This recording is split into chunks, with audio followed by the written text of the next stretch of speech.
зарчмын ноцтой өөрчлөлтүүд энэ хуулийн төсөл дээр байна. Энэ бүр анхнаасаа манайхан санаж байгаа бол 2 жилийн өмнө үүсний улгаан энэ төр гэж ярихад залруулж гарч ирэх гэсэн тэр уул уурхайн бирж худалдааны зарчмуудыг яг эсрэгээр явж байгаа. Тэгээд их том үр дагавартай ийм зүйлсүүд байна. За хамгийн түрүүнд би та бүхэнд 6 поинтыг асуудлыг хэлье. Нэгдүгээрт нь хамгийн гол нь төрийн өмчийн компаниуд томоохон төслүүдийг хэрэгжүүлэх зорилгоор бүтээгдэхүүн солилцох гэрээ байгуулж болно гэдэг асуудал. Өөрөөр хэлбэл одоо бид нар их шүүмжлээд яриад байгаа янз бүрийн мега төслүүд. За үнэхээр эрэхтэй төмөр зам, дид үтэж тэр цахилгаан станцны хэрэг. Нөгөө мөрөөдлийн ядуу янзын нүхэнгүүр, тороос, тээвэр юу гэдэг. Одоо эднэрийг бүгдээрингийн улс орны эдийн засагт хэрэгтэй учраас бүтээгдэхүүн солилцох гэрээ байгуулж болно гэдэг заалтыг хаа хамаагүй бирж хууль руу оруулж ирж байна. Тэгэхээр зэрэг эдийн засгийн ашигтай ашиггүй нь хамаагүй, энээсээ боцохгүй, мөнгө олдсон олдоог нь хамаагүй бүтээгдэхүүн солилцооны гэрээ байгуулна. Нүүрсний үн бол унжааг та бүхэн мэдж байгаа. Тэгэхээр хямдхан байсан бүтээгдэхүүн солилцоогч офтек штэ. Урд нь офтек гэрээ байгуулад доронтоос дорн говь руу нефт амжуул хоолой бариад бараг дууссан. Өгүүлбэр нь бол хэдэн жилийн дараа хэдэн зуун сая доллар ингээ үрцсэн. Энэ шиг бүтээгдэхүүнээ солилцоод би юмаа барьчих. Та манай нүрсийг хямдхан аваад бариад өгч. Энэ ажиллагааг хаамаагүй бирж хууль руу оруулж ирж байна. Тийм болохоор энийг дэмжих боломжгүй. За хоёр дахь нь төмөр замын хил дамсан байгуулалтыг байгуулах тохироо эзэлж чигдэд хилцээр байгуулагдсан та бүхэн мэдж байгаа. Энэ хилцээрийн дагаад тэр хилцээрээс илүү том нүүрс хямдруулсан урт хугацааны гэрээ хилцээр байгуулагдсан. Одоо гэрээ болохоор яг компани хоорондоо ажиллаж байгаа. Тэгэхээр энэ нь одоогийн хуулиар шууд гэрээ байгуулахад төмөр замын бүтээн байгуулалтанд хамаагүй шууд байгуулж болно гэсэн боловч үнийг нь биржээр тогтооно гэсэн заалт байдаг байхгүй 14-т. Тэр заалтыг байхгүй болгох гэж ер нь гол санаа нь орж ирсэн. Нөө хил холболтынхаа хилцээрийг хэрэгжүүлэхийн тулд тэр хилцээр тооцох нүүрсний үнэ нь биржийн үнэ байхгүй байж тохироо байж болно гэдэг заалтыг оруулж ирэх гэж байгаа байхгүй юу. За тэрийг нь дэмждэг юм байж. Гэтэл тэрний ард ингээд түмэн янзын юм дагуулж орж ирээд байна. За юу дагуулжсан бэ нэ гэхээр үнийн индекс. Үнийг бирж дээр аваад тэгээ хил хүртэл тээвэрхээр хугацаа ордог. Тэр оронд нүүрсний үн унчаар нөгөө компаниуд аддагталд ороод худалдаанд орж ирэхэ болчиход байна. Тийм болохоор үн унчих юм бол дагаад ингээ бууруулахын тогтолцоо оруулъя гэж байгаа. Агуулга нь болохоор зөв юм шиг ойлгомжтой. Тэгжээж худалдаа авагчтайгаас ойлголцох хэрэгтэй. Гэтэл энэ буцаж үйлчлээд одоо хил дээр овоорцсон байгаа хэдэн сая тонн нүүрсийг нэгэнд худалдаж аваад гэрээ байгуулагдаад мөнгөд аваад явцсан юмыг хямдруулж өгөх. Тэгэхээр чинь одоо жишээ нь 5 сая тонн нүүрс ойрцохоор бодъё л да. 5 сая тонн нүүрсэн дээр 50 долларын зөрөө гарвал 250 сая доллар буюу 1 их 80 төгрөг. 1 их 80 төгрөгийг нэг хүн нөгөө хүнөөсөө бараа худалдаж авчаад тэр хооронд нь зах зээл энэ төр өөр болоод ингээд агуулга дээр овоолаад тавьчихсан. Тэрний мөнгийг яахаар бид нар төлөх ёстой юм. Бизнес хийж байгаа бол эрсдлээ бодох ёстой. Тэгэхээр энэ олон зуун сая долларын одоо худалдааны компаниудын алдагдлыг нөхөх лобби орж ирж байгаа юм шиг сонирн байдалтай гарч ирж байна. Хэрвээ үнийн индекс гэж тэр тохиргоо их гэж байгаа юм бол худалдаа авсан гэрээ хийснээс нь хойш тээвэрлэх хүртэл одоо хэдэн 7 хоног байдیں۔ Сар байдیں۔ Хугацааны хязгаар байхгүй. Тэгэхээр худалдаж авчаад хил дээрх агуулгууд нь хоорондоо нийлээд татж авахгүй байгаа дахин бол үнийн индекс унана шүү дээ. Тэгэхээр үнийн индекс унахаар унцлаа гэдэг нөгөө индексээ буцааж аваад тэгээ худалдсан нүүрсээ дахиж тооцох нэг ийм хачин юм харагдаж байгаа байхгүй юу. Тэгэхээр энийг шууд ингэж хүлээж авах боломжгүй болчихж байна. За дараа нь тээврийг худалдаа авагчдад хариуцнаа гэд урхаагаа тээвэр хийгээд тайлбарлалтаа гоё юм шиг. Гэтэ үүний цаана юу вэ гэхээр Монголын нүүрс урхаа ам нөхцлөөр борлуулна тээвэрлэлтийн хятадын компаниудын гадаад худалдааны импорт экспортын алдагдлын Монгол банкны танилцуулган дээр үйлчлэгээний салбарын хамгийн том алдагдал тээвэр 1 тэрбум доллараас даваа явцсан. Тээврийн хамгийн том хэмжээ нь бол нүүрс. Дандаа гадны хөрөнгө оруулалттай компаниуд. Монголын нутаг дээр явж байгаа транзит тээвэр дандаа гадны хөрөнгө оруулалттай. Хоошоогоо транзит нь хойд зүгийнх нүүрсний тээвэр урд зүгийн компаниуд. Тэгээ ямар бодлого хэний төлөө явуулаад байгаа нь ойлгомжгүй байна. Тэгэхээр тээврийг хил нөхцөл төр хүргэнэ. Тэгж нүүрсээ өгнө гэдэг чинь нөө нүүрсний хулгай гэж бужигнах үед бид нар эдгээр чинь зориуд тээврийнхээ үнийг унгачаад Монгол хямбануудыг дагуулж унгаачаад тэгээ хилийн цаана болохоор хямдхан тээвэрлж байгаа нэртэй боловч хилийн цаана үнэ өсгöd ингээ авчт юм байна. Тэгэхээр хил хүрэх нөхцлөөр биржээр ажиллая гэдэг шийдвэрийг Монголын одоо төр засаг гаргасан шүү дээ. Одоо үнэхээр яг эсрэг ийм ажиллагаа явуулаад байна. Дараагийнх нь одоо 4 том аптек гэрээ нэмэх нь 1 China Energy-тэй хил дамсан төмөр зам байгуулах талаар. Төмөр зам байгуулах нь маш сайн зүйл. Гэхдээ энэ 5 гэрээ Эрдэнэс 5 тулгаан хамаг коксчих сайн нүрсийг бүгдийг аав. Бирждэр зарах коксдог нүрс бараг үлдэхгүй, маш бага байна. Тэгэхээр дагаад явах вөхөр бирждэр үн багтаа нүрс зараг. Тэгэхээр харж байгаа үн бирж ажиллахгүй гоц. Манай шууд гэрээ үнэтэй гоц гэд өөрөөсөө биржээ унгаачаад тэгээд бирж ажиллахгүй байх гэдэг юм яриад байгаа байхгүй. 10 нийтдээ байна шүү дээ. 48 би та бүхэнд тоо хэлье.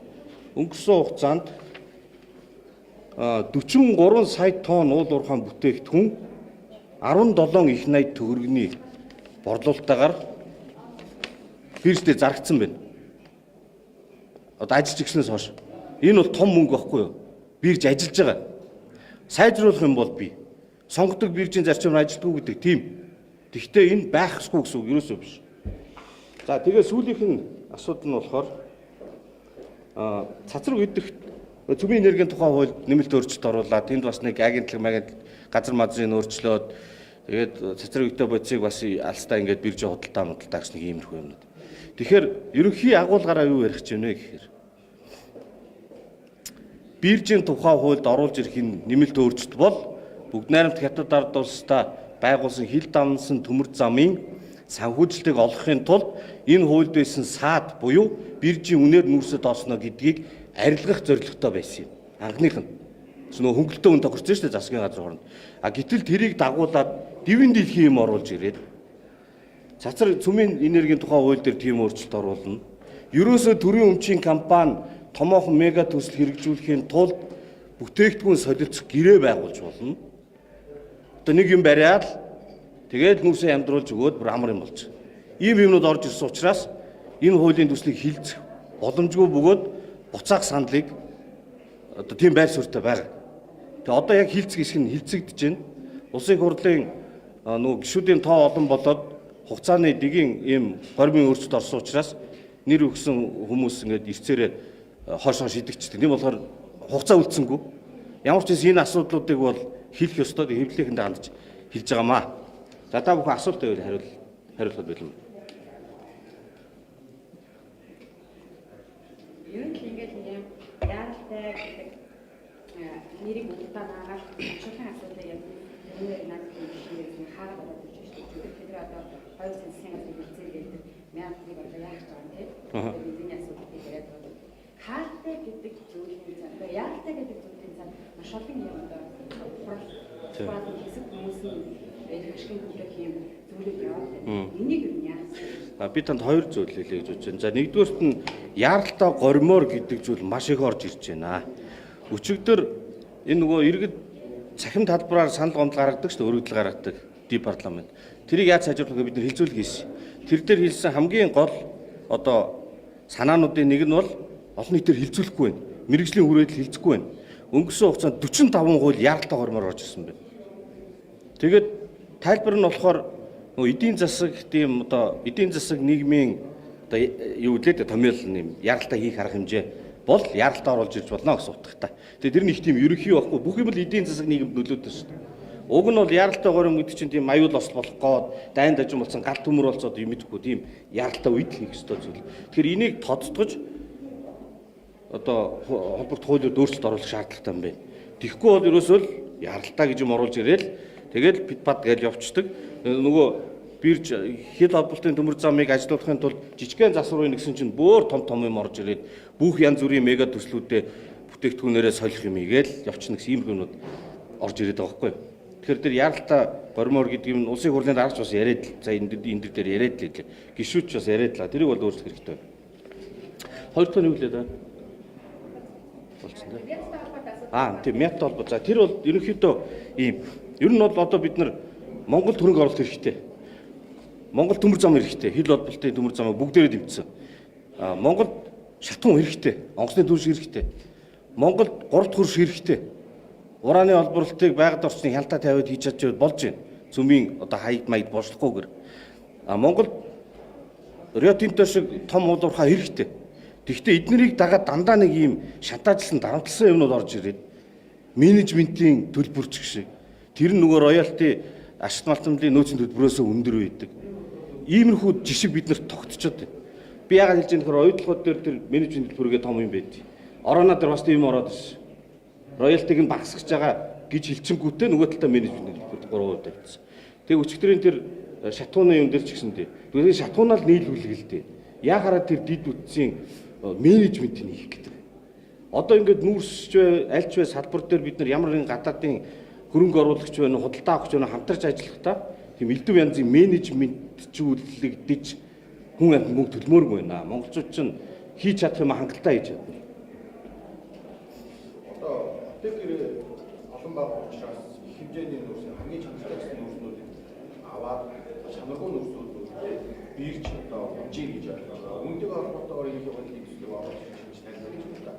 Танд ямар шийдэл байна вэ? Одоо энэ чанартайг нь апотек гэрээгээр өгөөд явуулдаг чанаргүй нөөц нь одоо биржээр зарах хүн авахгүй болцоод байгаа асуудал байна.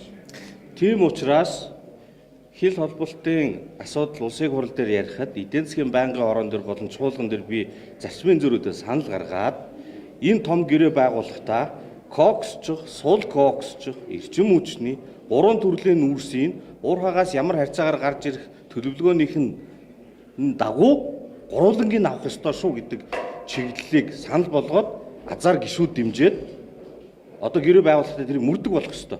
Тэгэхээр гэрээ нь үнэхээр мөрдөг болгосон уу юу гэдгийг бид нар бас шалгах ёстой гэж бодож байна. Тэгж аль аль нүүрсээ өгөх. Хоёрдугаарт нь хэрвээ та бүхэн санаж байгаа бол 20 сая тонн нүүрсэнгээ хөглөгөөр байгуулах гэж байна. За бүтээн байгуулчих бол окей. Гэхдээ хитрхи ихийг хөнгөлтөө өгчих юм бол нийт нүүрс нь унчих шүү дээ. Нөгөө таны яг асуудал зүг байхгүй бирж дээр олигтой мөрдөхгүй. Тийм бол үнэхээр хоёр улсын хооронд нүүрсний худалдаа тэр 100 сая, 120, 150 сая хүрэх гээд байгаа юм бол энийг хилцээр дээр тусгаж чаач гэдэг асуудлыг тавиад дийлээгүй. Яагаад гэхээр манайхан бол зөндөл дэмжиж явсан. Гэхдээ нөгөө худалдаа авахч талаас нь бол дэмжээгүй гэж ойлгосон. Тэгэхээр тэр улс чинь үнээс авах юм аа авна. Хэрэгтэй юм аавна. Тэрнээс өөртөө Монгол хуулиа өөрчилж байгаа юм байна. Эсвэл одоо журмаа өөрчилж байгаа юм байна. Эсвэл монголчууд ийм ажил хийж байгаа учраас бид нар ихийг авчиг гэдэггүй мэн. Тийм болохоор зах зээл бол зах зээлээрээ зах зээл дээр үн унсан бол бид нар энднийх хахтар хууль мөл өөрчилснөөрөө ингээд илүү ихийг нийлүүлээд бариад авах юм бол байхгүй. Хятад улс авдаг нүүрсний хэмжээ нь 100 гаруй сая тонн коксчих нүүрс олон улсаас авч байгаа. Нийт коксчих нүүрсний хэрэглээ нь 500 сая орчим тонн байдаг. Нийт нүүрс нь 4.5 тэрбум тонн. Энэ ингээд баг зэрэг буурч магадгүй. Гэхдээ масс бол байж лээ. Тэгээд тэр гадаадаас авдаг 100 хэдэн сая тонн коксчих нүүрснийхээ 80% Монголоос авна гэж хизээж байхгүй. Нэг юм асууж том бүтээн байгуулалтаа орчуулсан мегадлуудаа хэрэгжүүлэхийн тулд энэ үеийг бодлох хэрэгтэй гэдэг зүйлийг аягүй хэрэглэж байна шүү дээ. 14 мегадлууд чи 2-3 хүн улсын хэмжээгээр хэрэгжчихээр байгаа даа. Гэтэл яг энэ экспортыг нэмэгдүүлэх зорилготой байгаа даа мó мегадлуудыг орчуулах зорилго. Яагаад ингэж яралт авч үндсэн юм бэ? Одоо эдийн засаг ер нь ингээд жоохон хэцүү байна. Хөрөнгө оруулалт бас орж ирэхгүй байна. Нүүрсний үн унчлаа. Тийм болохоор бид нар ингээд одоо хүмүүс ингээд ажил хийх хэрэгтэй шүү дээ. Ингээд цемент зураад гой гүр мүр бариад тийм ээ. Тэрэнд мөнгө авахгүй болохоор энэ хуулийн дээр яс юу яачи? Бүтээгдэхүүн солилцох замаар төрийн өмчийн компани төсөл хэрэгжүүлж болно гэд. Тэгээ нүүрсээ ямдруулж өгөөд нөгөөдрийг оруулж ирээд юмнуудаа барьяа л гэдэг байхгүй. Тэгээд таны асуудал зөв тэр чи яг ямар төслүүд байгаа даа. Мега төсөл, томоохон төсөл, гой бүтээн байгуул гэдэг юм маань ихэвчлэн PR-ын зорилготой мессеж яваад байна. Яг юу, яг хитэн төгрөгөөр юу байх гэдэг. Яах гэдэг тэр хар хорин гой мөрөөдөл окей байж болно үндэсний бас сайхан зүйл. Гэхдээ ийм олон улсын нөхцөл байдал ийм хэцүү мөнгө төгрөггүй байхад тэр хөшийн өндөө тийшээ тэр их мөнгөөр яах гэдэг юм. Тэр нь уулын нүх мөх энэ төр вэ шүү дээ. Тэр мэрийг л ерөн зүгээр болоод хаагаад мартах хэрэгтэй. Тэгэхгүй тэр нь ингээд төсвөө болохгүй, орлого нь орж ирэхгүй, хэцүү болцохоор зэрэг өдгөр бүтээгдэхүүн солилцчих. Гэтэл арга сам хайгаад байхгүй. Эцсийн эцэд энэ өөрөө Монголыг буцаагаад хавханд оруулах ийм эрсдэлтэй гэж үзэж байна.